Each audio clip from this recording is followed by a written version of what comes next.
everyone, Aisha here. So today I want to talk about the topic, what if I have the baby and he leaves? And this is a common question that I get from women who have experienced an unplanned pregnancy and who are facing single motherhood. And so I remember back when I was in this situation. So I told the father of my twins that I was pregnant, and he actually told me, he said, you know what? It's either him or the babies. Have an abortion or he's out.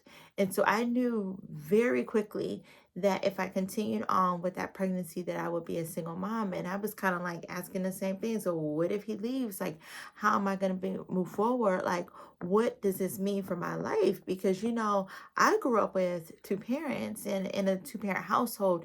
And so for me, it was hard for me to comprehend the thought of raising my kids in a single family household. And plus, with the background that I have, the education that I have, and the schools that I graduated from, it's like everywhere that I looked, the people who I knew were married when they had kids. And so I didn't want to be like this black sheep in terms of the family. I didn't want to be this black sheep and as an alumni of these prestigious schools. And so I was very concerned about this question. And so I understand why these women are asking this question, why they are concerned about what this means for their lives if they continue on with the pregnancy and they experience single motherhood. And so one of the things that I've learned over time, I actually recently heard this within the last year or so. The research actually now says that it's better for a child or children to be raised in a loving home with one parent as a single parent rather than living in a toxic two-parent household, meaning that your quest to raise your child in a two-parent household, if it's with the wrong person, if it's in a toxic environment, if it's in a very abusive, disrespectful, unhealthy environment, that can actually be doing more damage to the child or children than raising your children in a single motherhood home. And so in that situation, you really need to look at that question about what if he leaves. You really need to be able to see the grace behind that. You really need to be able to see the protection behind that. You really need to see the favor upon that, because you could end up protecting your child or children from a potentially um, toxic and worse environment. And so you really need to lean on that fact that if he leaves, he might be actually doing you a favor. And I remember back when I was pregnant and I was really struggling with this, like really struggling hard with this question. I was crying all the time. And I remember having a conversation with my friend. And by this point, she was totally fed up with me coming to her about boo-hooing about how this man had just left, right? And now I'm pregnant with twins and just really struggling with how to move forward. I remember she told me, it was so rude, but it was what I needed to hear at that particular point in time. She said she can't be friends with somebody. What did she say? She said she can't, I'm looking in the book to be able to try and quote her directly. She said, what did she say? She said she can't be friends with someone who gives up when adversity hits. I was like, wait, what? She was like, yeah, you better get it together. We can't be friends anymore. I was like, wait a second, no more sympathy. Like, wait, I'm the one in this situation. You're not going to sit here and just listen to me cry all day for weeks, for months. Like, you just going to tell me you can't be friends with me? Or you can't be friends with somebody who breaks when adversity hits or gives up when adversity hits. I was like, wow. Wow. Hey, that was rough. But that was what I needed to hear in that moment. It was just like, get up, girl. Move on, move forward, put one foot in front of the other and keep on going. You bend, but you don't break, right? And this is what I want to encourage you. Like, you might bend, right? It might be hard, but you don't break. If he walks out on you, you keep on going. You keep on moving. One of the things that I wanted to get into later, but before I'm about to get ahead of myself because I'm starting to get excited. But one of the things that I want to share with you is something that I actually um, quoted in the book Navigating the Impossible, a survival guide for single moms from pregnancy through the first year of motherhood. My friend, when she said that to me, she didn't just leave it there, right? She sent me this YouTube video from Bishop T.D. Jakes. It was actually from his sermon, Nothing Just Happens, and it really blessed me. So I want to read to you what it actually said. And what he said was, there are people who can walk away from you. And hear me when I tell you this. When people can walk away from you, let them walk. When people can walk away from you, let them walk. I don't want you to try to talk another person into staying with you, loving you, calling you, caring about you, coming to see you, staying attached to you. I mean, hang up the phone.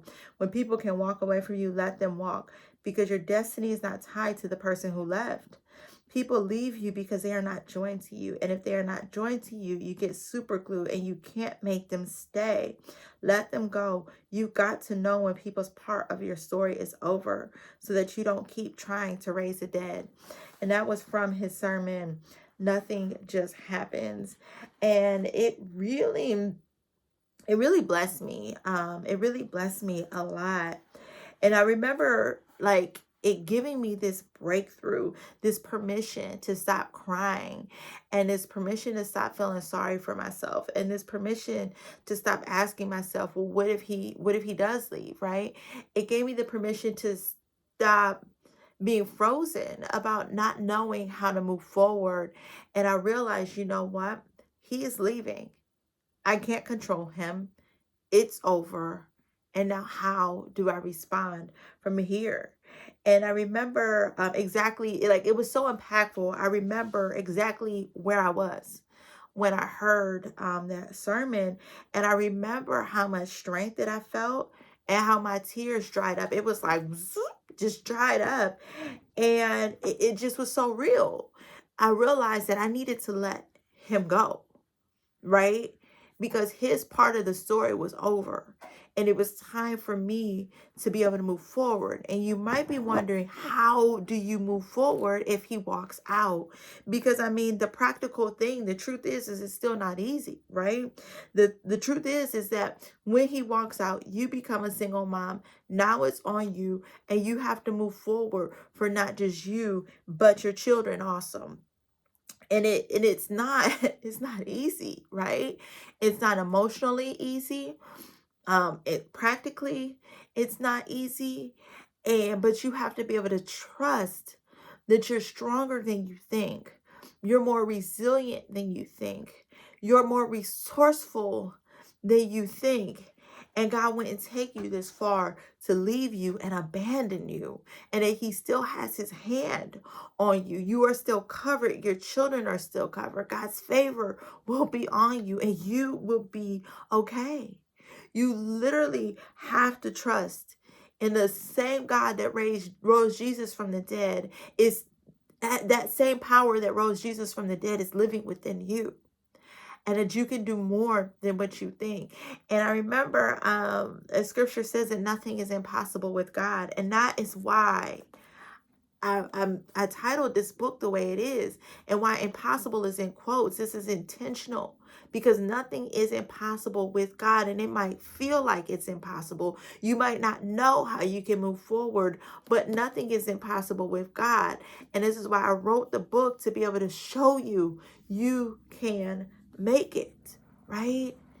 And so one of the first things that you need to do once that happens is you begin to build your support system. You need to build your support system before, like while you're pregnant, your support system during childbirth, and your support system after birth, because it might look different, right? You need to understand your needs and the things that you're going to need in each of those three phases in order to move forward. The next thing you need to do is to start to work on your finances. Develop a financial plan, because now your income is going to have to stretch. What you were doing, like for me, I had one person, one income. My one income became one income, three people, right? And so I had to restructure my finances, redo my budget, and figure out how that income was going to cover the things that I needed and what I needed to do in order to earn more money, right? And how I was going to manage financially, right? In order to be able to best prepare myself in order to be a single mom, right? And so when you're pregnant, this is a perfect time to be able to do this, to be able to start to prepare in advance, prepare that support system so that way you're ready to go.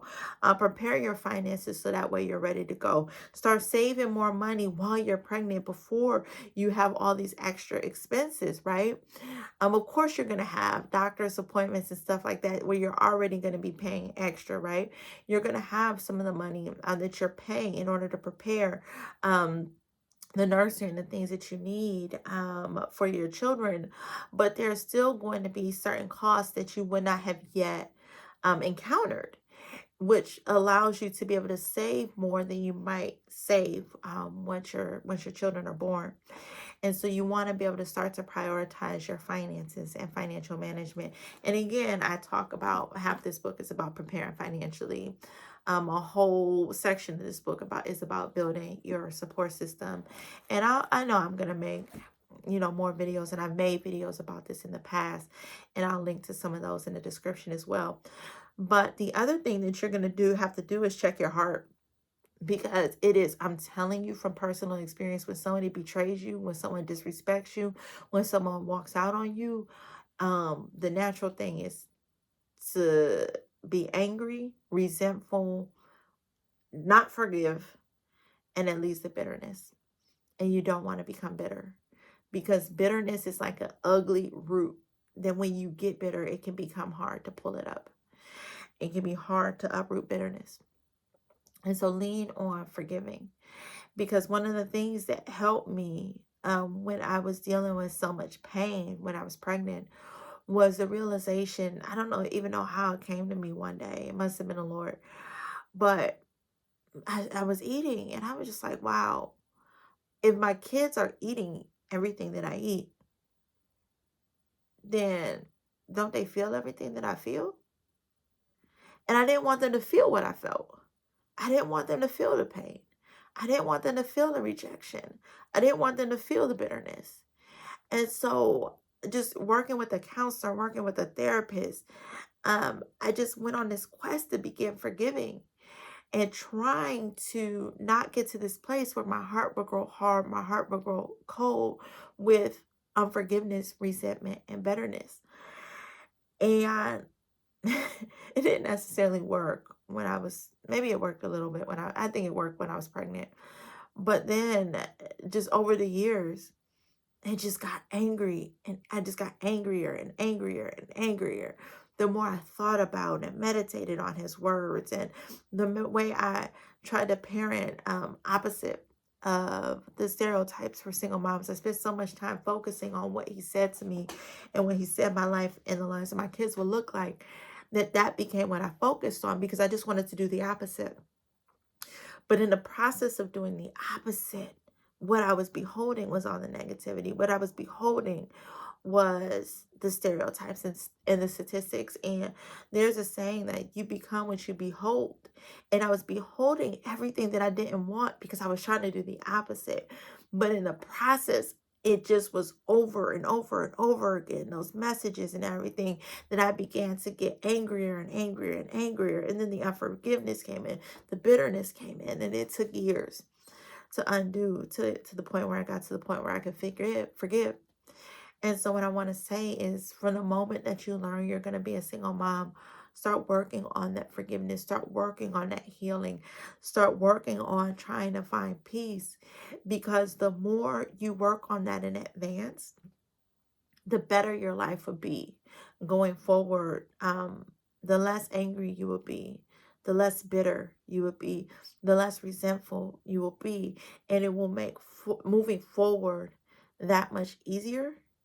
Even though it still won't be easy, it will make things easier. It will make things better, because you won't be so consumed with the pain, with the heartache, and with the betrayal. But you'll be able to move forward truly lighter, which will allow your brain to be freed up, to be able to move forward instead of being held hostage to the past. And so I really hope that this helped you. I hope that this has encouraged you, and I pray that I pray that this is helpful for you. And so make sure you leave a comment. Let me know how this has helped you. Like it, love it, share it with a friend, subscribe. And yeah, I think that's it. And so make sure you grab your copy of Navigating the Impossible, the survival guide for single moms from pregnancy to the first year of motherhood. This book is available on Amazon. So and go and get your copy. Thanks for tuning in. Have a good one. Bye.